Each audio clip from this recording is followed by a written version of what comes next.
Monsieur le Président, il y a 40 ans, arrivait à Québec un gouvernement qui a décidé de changer les choses pour le mieux, pour le français.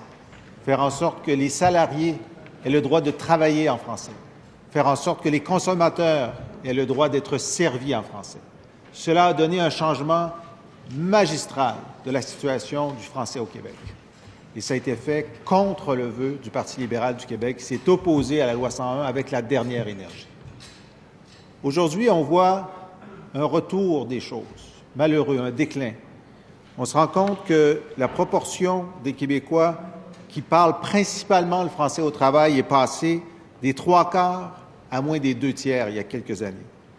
Et on sait qu'un des remèdes serait de faire en sorte que les entreprises de 25 à 50 employés aient un environnement de travail francophone. Cette proposition, nous l'avions faite, elle a été rejetée par le Parti libéral, elle a été rejetée par la CAQ, qui d'ailleurs, en fin de semaine, s'est déclarée officiellement bilingue. Dans le comté du leader du gouvernement, nous avons recensé avec la SSJB 423 plaintes des gens, des entreprises de son comté, dont les sites Web sont à 70 % soit unilingue anglais ou la vitrine Web est unilingue anglaise.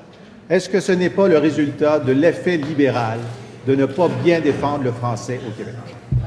Je voudrais dans ces plaintes. Est-ce qu'il y a consentement pour le dépôt? Consentement. Monsieur le ministre de la Culture.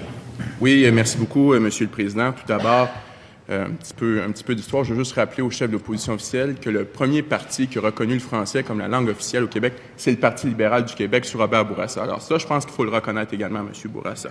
Tout d'abord, pour ce qui est des plaintes qui ont été déposées aujourd'hui à l'OQLF, évidemment, ces plaintes-là, on les attendait. C'est pas la première fois qu'une telle démarche qui est faite. Ça a été fait également pour la dernière fois en février 2013, alors que le Parti québécois était au pouvoir.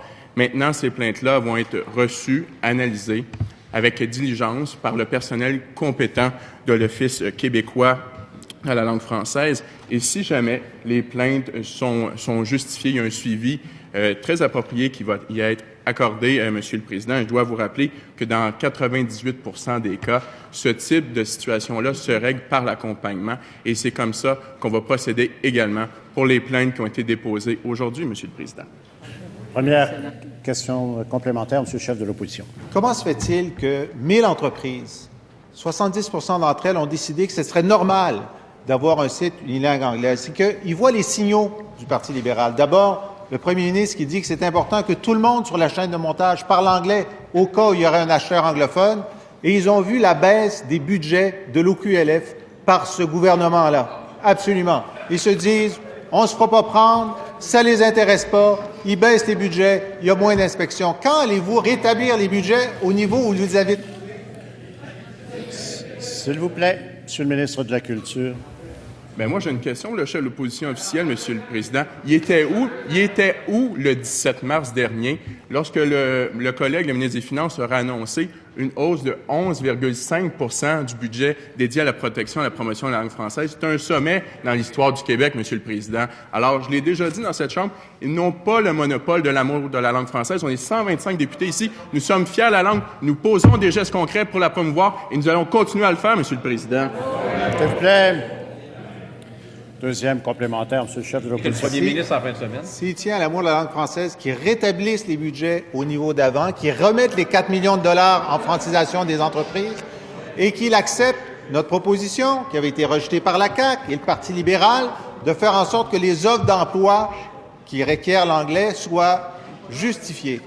60 % des offres d'emploi à Montréal réclament l'anglais. Et je vais vous en lire une.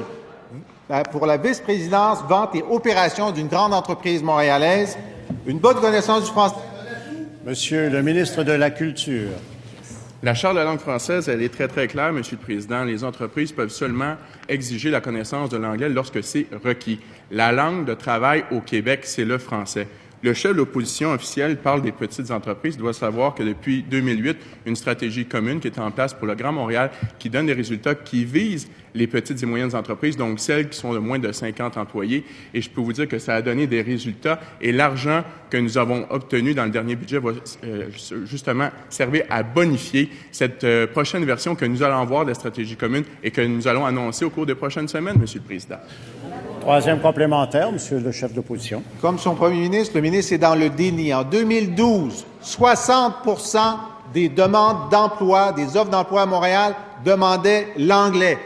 Cette semaine, une grande compagnie montréalaise, excellente aptitude en anglais essentielle, une bonne connaissance du français constitue un atout, mais n'est pas nécessaire. C'est ça le signal que vous envoyez sur le français. La raison pour laquelle, dans le comté du leader, il y a 400 plaintes, c'est parce qu'ils pensent que vous agirez pas, parce qu'ils vous ont vu aller.